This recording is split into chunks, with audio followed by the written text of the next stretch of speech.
XSplit, XSplit in the YouTube live channel. I just want to come out and say that, talking more about gaming stuff like that. People talking about the knows and what they know, the leaks and this, that about the Series X, the PS5, and all stuff like that, the future games.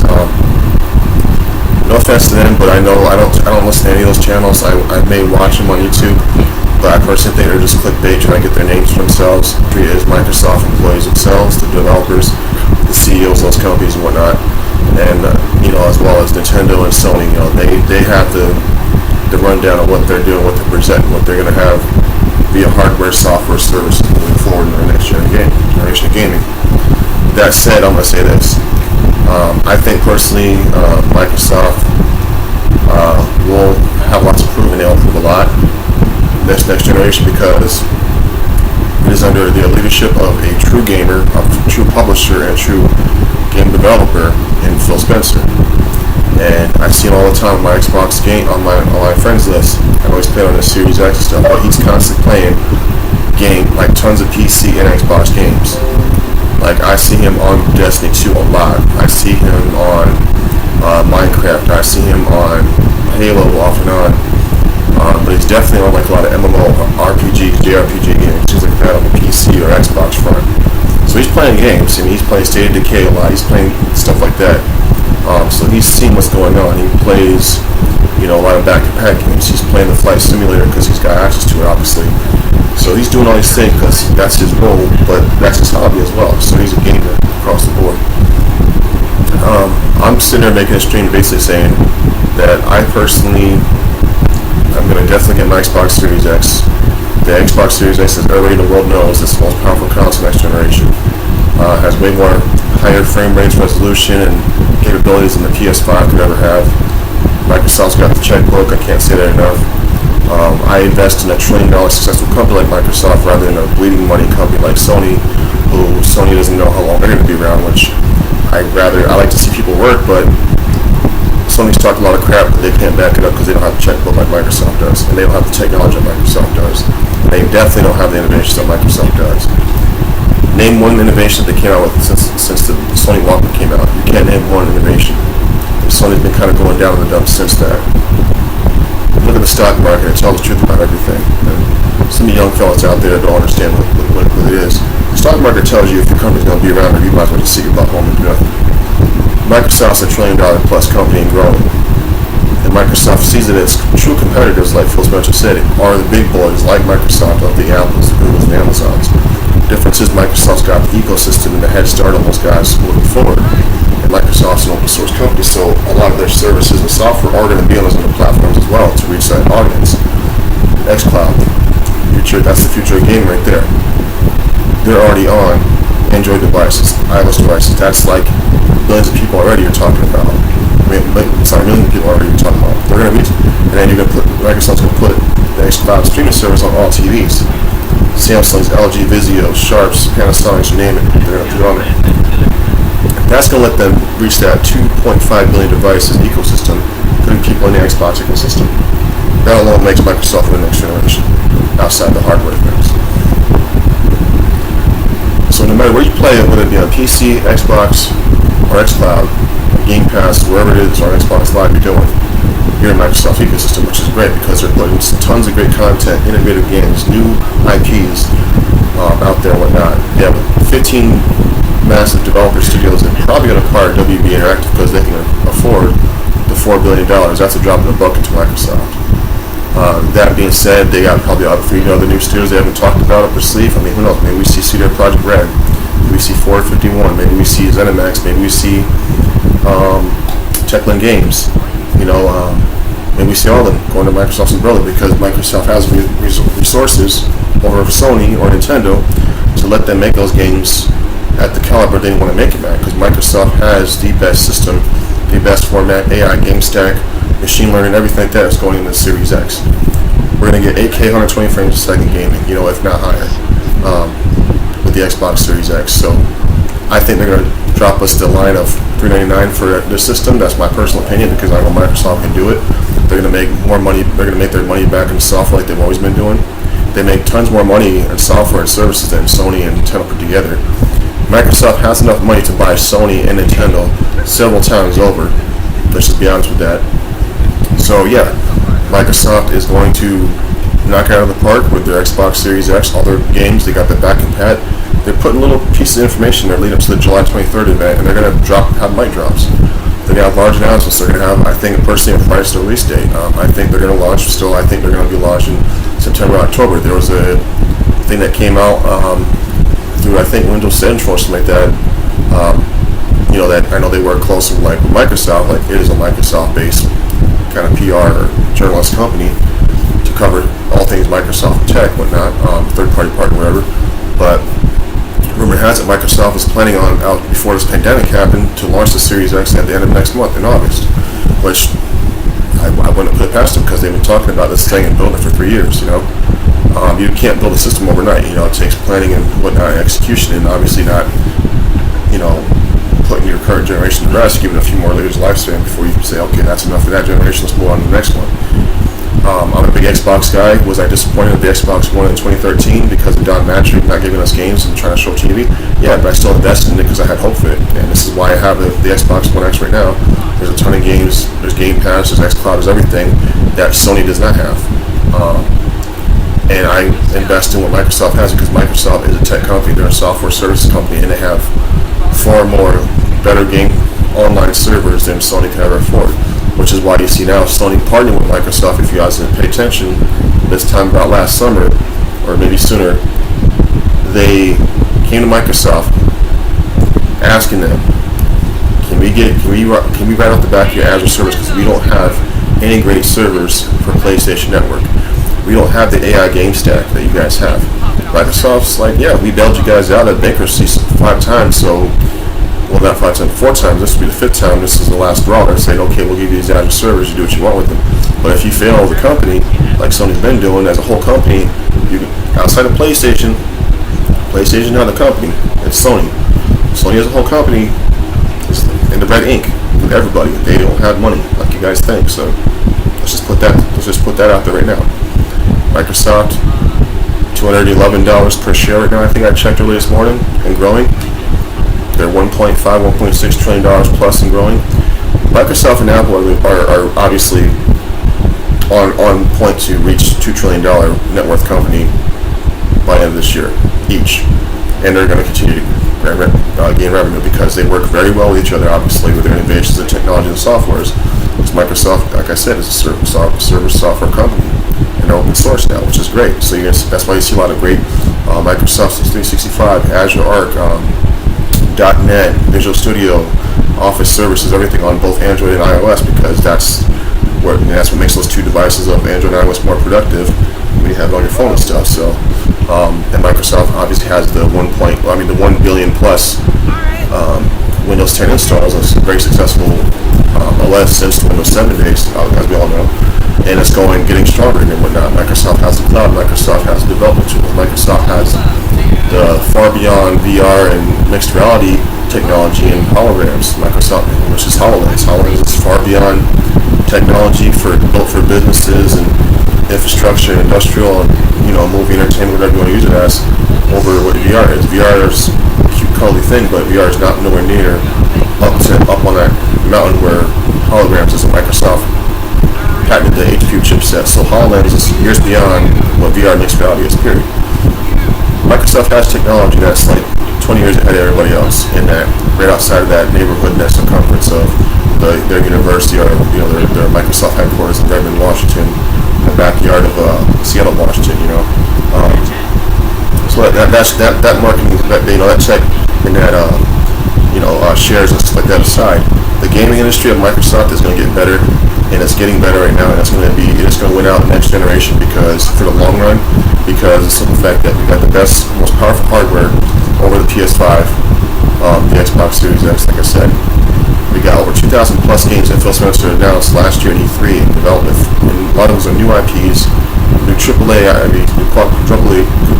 A IPs, returning IPs that have been very successful. One being Halo, which no game out there is making the $1 billion plus money that Halo's made and continues to make, because Halo has the games, the novels, the comic books, the swag, the clothing line, the new Showtime series that's being developed right now that's going to be out next year. That's a massive. That's going to be a massive hit. You got the toys. You got everything. You know what I'm saying? The cosplay and everything like that. And then you've got Gears of War, not too far behind that one. Esports, Gears of War. It's a complex first-person shooter game. It's not that cheesy run and gun Call of Duty or Fortnite kid stuff that kids play. No offense to those games either. I like Call of Duty to a certain extent. But my friends are on it. I'll jump on. A few people play a few rounds, but I play more Gears because that's more grown man status than playing Call of Duty. Because if I want to play run and gun shooter, team-based and on a massive scale, I'm playing Halo or Titanfall. That's real talk. Those two games are just phenomenal. But Halo, obviously, like I said, they're that over $1 billion industry game. Halo in general as a franchise makes more money than God of War, Uncharted, and The Last of Us put together. That's just real. Because Sony puts a one and done thing. That's it. They don't put supportive content because Sony can't afford supportive content for the games. Look at Microsoft, what they're doing with Sea of Thieves, Minecraft, the Forza series, the Gears of War series, State of Decay series, all the new IPs that are coming out built as franchises and sagas moving forward. I mean, they're putting constant support. They're going to follow the same route of what Rainbow Six is doing phenomenally well, supporting the game, an IP, making it better and better year in and year out for 6 years straight. Destiny. They got a 10-year landscape. They just put out the next-gen landscape for the Series X and PS5 for, the free upgrades to smart delivery, that Microsoft's doing. They're loving it. They broke away from Activision because they said Activision not a good company to work for. It's the same thing with EA. EA is just a crap company. Nobody wants to deal with them. I love Madden, but EA gets your crap together. And then 2K game, same thing. They're not trying to charge more, but not take care of employees. It's like, you got to take care of your employees and make cool games and fan stuff, so I won't get too much into that. But the fact of the matter is that Destiny has a solid setup. They're supporting the game for 10 years before they come out with the next iteration of it. So they got content they announced from 2021 to 2023. This year, 2020, 2021, and 2022 before they even think about or show out what's next for Destiny, obviously.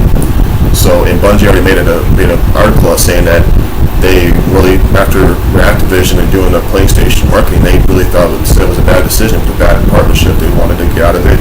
That's why they did, and they got away from Activision and Sony and promoting the whole Destiny thing on the PlayStation. They said they wanted to resign Microsoft at one point. Who knows, that might still happen because they've been Destiny when they came out with that new thing. They talked about the Series X, smart delivery, marketing that before they even talked anything about PlayStation. That's just where it's going to be, And as for Nintendo, I love what Nintendo does. Nintendo's Nintendo.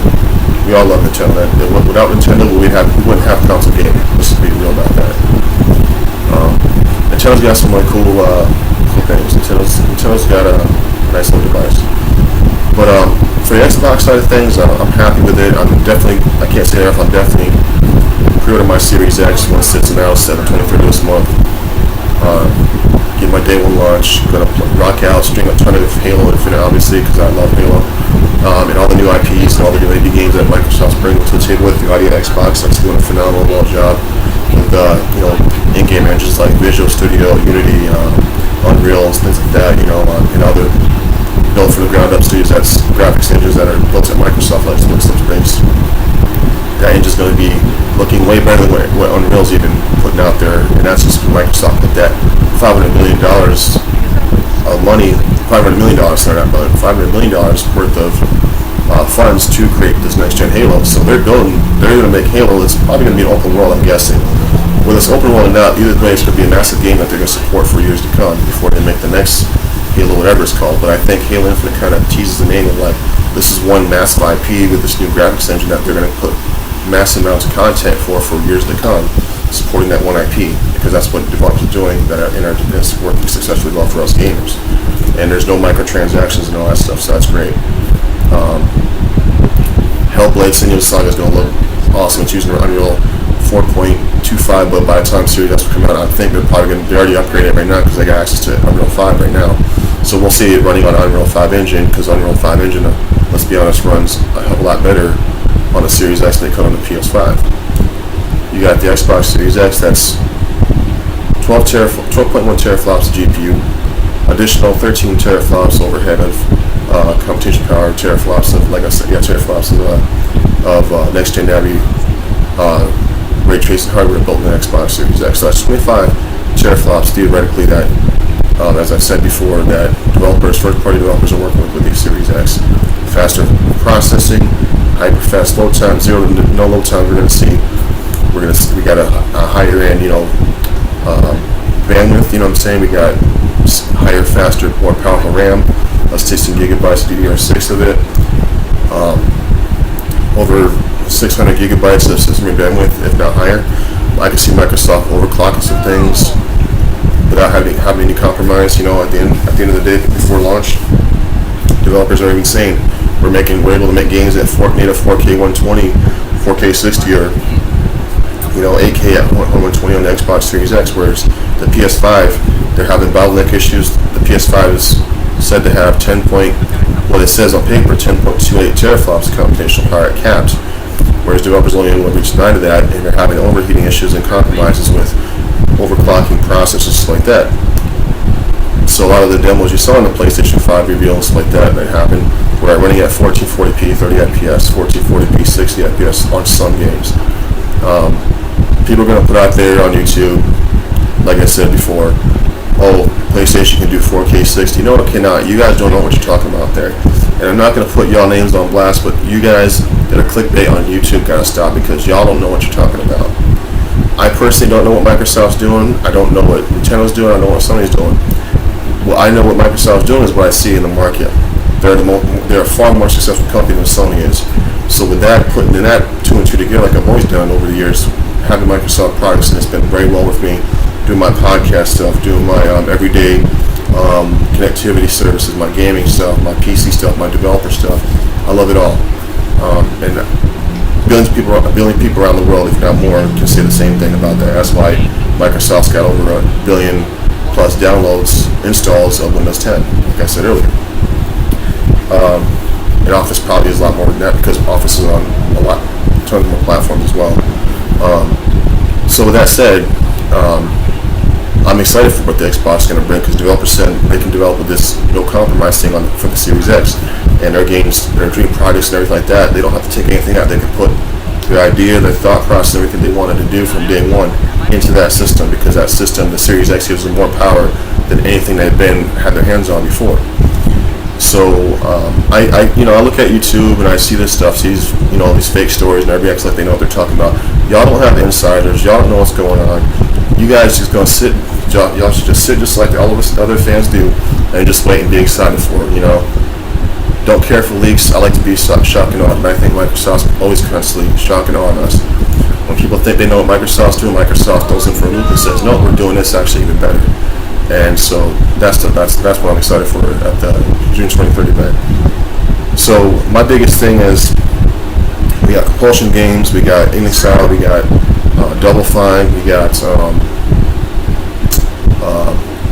the Initiative, who are former Sony Santa Monica people who worked on God of War, Last of Us, and Uncharted, along with third-party guys that worked on Tomb Raider Definitive Edition, worked on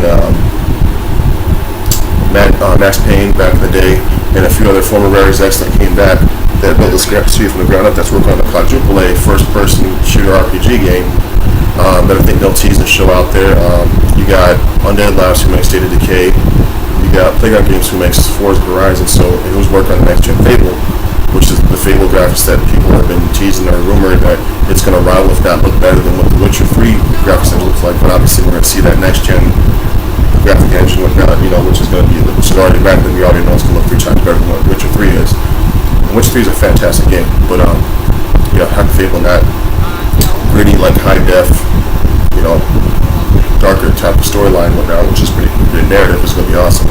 And then you got you just got all these little studios like Inexile, and like I was saying earlier, and like I was saying earlier, Compulsion Games, who make Me Happy Few, and like I was saying, you have Obsidian as well, who made Outer Worlds, and then before that they were responsible for Pillars of Eternity. You had also another big game they did was Fable not Facebook, Fallout Vegas, and they're making a new massive AAA IP for the next gen Xbox as well. And so is Exiled, and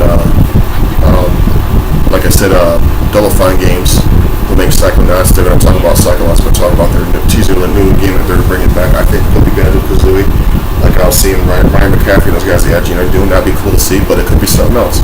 But we're going to get a ton of new, massive AAA exclusive IPs for both PC and Xbox. Day one, new Xbox Game Pass with xCloud included in Game Pass. I think that Microsoft already confirmed that that's going to be part of the Xbox Game Pass in the near future. We're just going to get the best games, best place to play the games, and best independent games moving forward. And that's why Microsoft's going to win up next generation and moving forward. They got the coin, they got the technology, they got the innovations, and I always bet with Microsoft because Microsoft is going to continue to give us the best hardware, software, services that money can buy over anybody outside the industry. So that's my thought process. I can't wait to see what they bring to the table. I can't wait to pick up my Xbox Series X and play a lot of awesome true next gen games on 8K TV at 120 frames a second. It's going to be awesome. It's going to be great. It's going to be fun. But hope you guys are being safe out there, and I'll do another video sometime in the future talking about my thoughts on the series Elite Series 2 controller. I love it. Let's just say I never touched I haven't even touched the regular Xbox One controller. This thing's awesome, great for shooters, race car games, fighting games. The other things I've been streaming a lot of Lightning and stuff, and I've been playing a lot of Star Wars Jedi Fallen Order, which that game on One X looks awesome. Can't wait to play it as a back in that optimized version, higher frame rate, higher resolution on the Series X, which all of our previous generation Xbox games will look double the resolution, double the frame rate with HDR10 and everything built in that ray tracing. That those games, those technology weren't even existing when those games were created, but they're going to utilize the technology of the Series X, which is great. And there's over thousands of them that, according to Jason Reynolds and Phil Spencer and Ray Herbert, they're playing on their Series X. It look amazing and play a lot faster and no load times and whatnot. So that's going to be great. And I've been playing a lot of, I started playing a little bit of Control, thinking a little bit of that. That's for Remedy Games, the guys that made Alan Wake, the Xbox exclusive in 2014, Quantum Break, which is an awesome looking game still to this day, and Control, obviously, as you guys know. So yeah, I think my personal surprise I think Microsoft's going to do, they're going to bring a ton of new IPs to the table. My wish list, or what else they can shock and awe us. Splinter Cell coming back to the forefront of the PC Xbox, where it was always exclusive except for Splinter Cell Conviction. That'd be awesome to see. Who knows, it could happen. Ubisoft's really tight on Microsoft and everything, growing its games on the Xbox platform, because they visually and frame rate wise competitively look better on the Xbox, and definitely on the Series X over the PS5.